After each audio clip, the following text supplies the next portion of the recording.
सकाळ गजानन महाराजचा प्रगट दिवस, त्यानिमित्त मी सध्या आलो बोर्डी, नायगाव बोर्डी अचलपूरच्या जवळचं गाव आहे. त्या ठिकाणी सकाळ गजानन महाराजच्या मूर्तीची प्राणप्रतिष्ठा ठेवली आहे. अरे गावखेड्यात मजा आहे का काय वर राजो. या ठिकाणी बाया माणसं घोडे सारे नाचून राहिले ना. खरी जर हिंदू संस्कृती करून टिकून ठेवलीशील तर ते गावखेड्याच्या लोकांना आणि त्या गावखेड्या लोकांचा खरा आनंद आज या बोर्डी गावातून येत आहे. अरे काय राजो, टाळ मृदंगाच्या नादावर प्रत्येक जण हरिनामाचा जयघोष करत आहेत. त्याचा सारा सारा आढावा. अरे गावातच तर खरी मजा, नाही तर शहरातल्या लोकांना आज का राम राम म्हणायची लाज वाटते ना.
माझ्यासोबत या गावचे नागरिक असणारे मोहन भाऊ आहे. त्याच्या नावातच मोहन आहे. कधी येशील मन मोहना बघण्या भारत आपुला पुन्हा.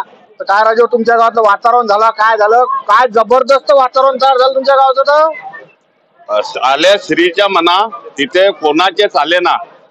आमच्या इथं वारकरी संप्रदाय मंडळाचं भजन मंडळ निर्माण झालं आणि शेगावची वारी करत असताना शेगाव देवस्थान मधून आमच्या इथं मूर्ती देण्याचं ठरलं होतं. पण आमच्या इथं जागा उपलब्ध नसल्यामुळे आणि मंदिराचं बांधकाम नसल्यामुळे ते मूर्ती आम्ही दुसरी कुठेतरी द्यायला लावली. पण तेव्हापासून महाराजांचा आमच्या गावात येण्याची अशी इच्छा प्रकट झाली असं मला वाटते.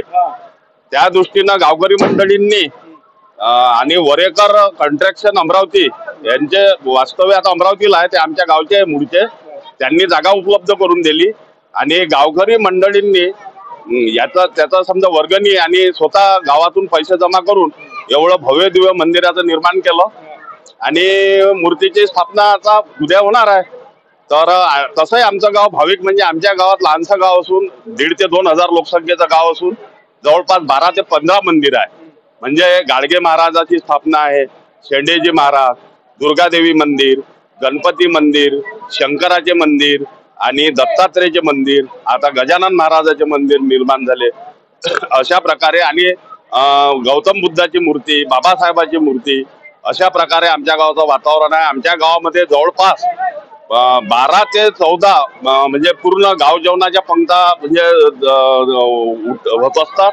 आणि जसं प्रत्येक महिन्याला जसं आमच्या गावामध्ये पूर्ण गाव एका जागी येऊन अन्नदानाच्या माध्यमातून आणि धार्मिक दृष्टीतून एकत्र येते आणि आमच्या गावामध्ये सर्व समाजाचे लोक सहानुभूतीनं इथं. या गावचे आणखीन एक नागरिक आहे. लोक म्हटलं वावराच्या धुऱ्यासाठी भांडणं करतात, पण हा चेहरा या माणसानं अख्खी जागा गजानन महाराजच्या मंदिरासाठी दिली. वरेकर भाऊ साऱ्यात पहिले बघा, तुमचं हृदय तर लयच मोठा आहे. आज तुमच्या गावात जे धार्मिक वातावरण झालं त्याच्याबद्दल तुमची काय प्रतिक्रिया सांगा जातं मला. आमच्या अपेक्षेनुसार ज्याप्रमाणे आम्ही ठरवलं होतं, गावकऱ्यांनी जे ठरवलं होतं त्याप्रमाणे आमच्या परीक्षेमध्ये सरस ठरलेलं असं हे प्रति शेगावाचं रूप झालेलं आहे. असं वाटतंय घडी घडी की बा आपण शेगावात तर नाही आहे ना. त्यामुळे जे आम्ही दान दिलं हे काही दानाच्या ह्याच्यात नाही वगळलं जाते. हे सगळी गावकऱ्यांची मागणी होती, आपण ते सर्वसामान्यांसाठी मोकळी केली. शेवटी ह्या गावकऱ्यांच्यासाठीच मंदिर आहे, गावकऱ्यांसाठी सगळं काही आहे. आम्ही फक्त सेवक आहे माऊलींचे. त्यामुळे हे जे काही करणार आहे ते सगळे इथले गावकरीच करणार आहे. माझ्यासोबत हा जो माणूस हे व्यक्ती जे कोण राहिले हे पुरीच्या पुरी दिंडी सांभाळतात. म्हटलं गजानन महाराज पर्यंत पदयात्रा घेऊन जातात पैदल. घरातले 4-5 जण जर असले ना तर 4 इकडे 4 जण ओढतात आणि एवढ्या 1756 घरचे लोक एकत्र येऊन तुमच्या एका ताला सुरात नाचतात. हे काय वाटतं तुम्हाला याच्याबद्दल? असं आहे गजानन महाराजच्या कृपेने आणि सर्व मंडळीची साथ भेटते आपल्याला. त्याच्यामुळे आपली दिंडी आहे का सर्वेची साथ भेटते म्हणून ती दिंडी आपली एका सोयीनं चालते. जेमके करून आपल्या मंदिराची गजानन महाराजची कृपा आहे त्याबद्दल आपण समजा कमीत कमी इकून तिकून 2-2.5 लाखाची मदत पण सुद्धा मिळाली. या गावातले आणखीन एक सदृष्ट माझ्यासोबत काका, तुमच्या गावात राजे काय वातावरण झालं आज. लहान लहान लेकरं बाया माणसं सारे टाळ मृदंगाच्या नादावर नाचत आहेत. तर खरंच गजानन महाराजच्या नावात लयच मोठी शक्ती आहे की नाही? भरपूर शक्ती आहे. आमची अशी इच्छा झाली की आमच्या गावात गजानन महाराज मूर्ती बसाव. तर यासाठी हे वरेकरने अमरावती वरेकर संपतराजी वरेकर मूर्ती विस्तारत या त्यांच्या मुलांनी जागा दान दिली. एवढंच नाही तर त्यांचा याच्यामध्ये 3 हिस्से सहभाग आहे. एक हिस्सा सहभाग हा फक्त सर्व गावकऱ्याचा आणि बाहेर लोकांचा सुद्धा आहे. पण 3 हिस्से हा सर्व सहभाग वरेकर अमरावतीकर यांचा आहे त्यांच्या वडिलाच्या मूर्ती. आज जे गावात म्हणजे दिंडी निघाली सकाळी, या गावातील गजानन महाराजच्या मूर्तीची प्राणप्रतिष्ठा आहे. तर या ठिकाणी नाश्त्याची व्यवस्था ठेवली. म्हणजे आजकाल शहरातल्या लोकांना बाबा ते बपे पाहिजे, हातात इकडे तिकडे फिरा, ताटात घ्या, उड्यानं खा.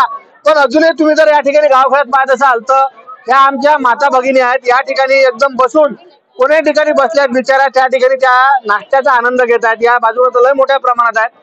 हे खरी जे संस्कृतीचं पालन जे होते ना, मतलब होते खेळतच होते. नाही तर बरं कार्यक्रम आहे. पुरा खाली बसून या ठिकाणी आनंद घेणार. त्या ठिकाणी आमच्या हळगोकर ताई दिसून आल्या मला, आमच्या कृषी विभागात आहेत त्या. म्हणजे दुसऱ्या गावात गेलेले बी आजच्या या म्हणजे धार्मिक सोहळ्यासाठी एकत्र आले आहेत आणि त्याचा हा वेगळाच आनंद सध्या या ठिकाणी जर तुम्ही पाहत असाल तर या बोर्डी म्हणजे बोर्डी गावात की घेण्यात चालू आहे. त्याचा हा वेगळाच आनंद सध्या बोर्डी गावात घेतला जात आहे.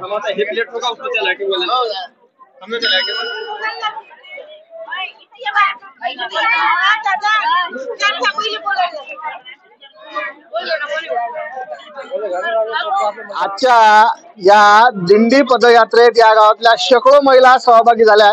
तर माझ्यासोबत या गावच्या ताईच्या घरात बाबा टाळगीळ आहे. ताई, गजानन महाराजची प्राणप्रतिष्ठा उद्या होत आहे.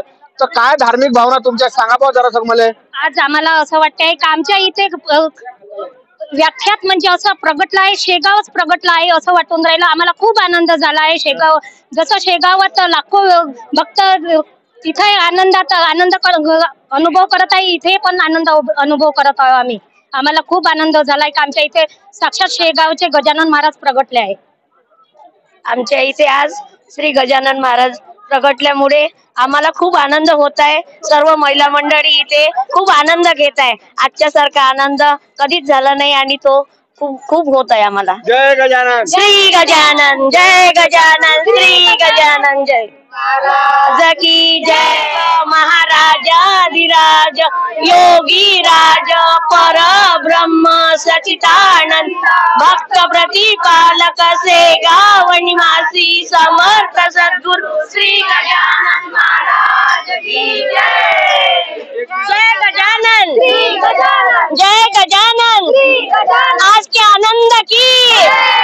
माझ्यासोबत सावळापूरचे सुप्रसिद्ध आवारे महाराज आहेत. 75 जणांची टीम घेऊन चालतात महाराज. आवारे गुरुजी म्हणतात म्हटलं. आवारे गुरुजी कसा आनंद आहे ते सांगा हरिनामाचा जयघोष करताना. हरिनामाचा आनंद असा आहे, माऊली महावैष्णव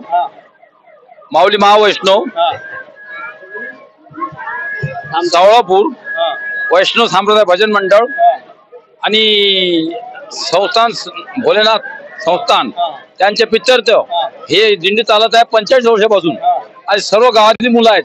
75 मुलाची टीम आणि नवीन शिबिर घेत असतो मला गावातला.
Thank you.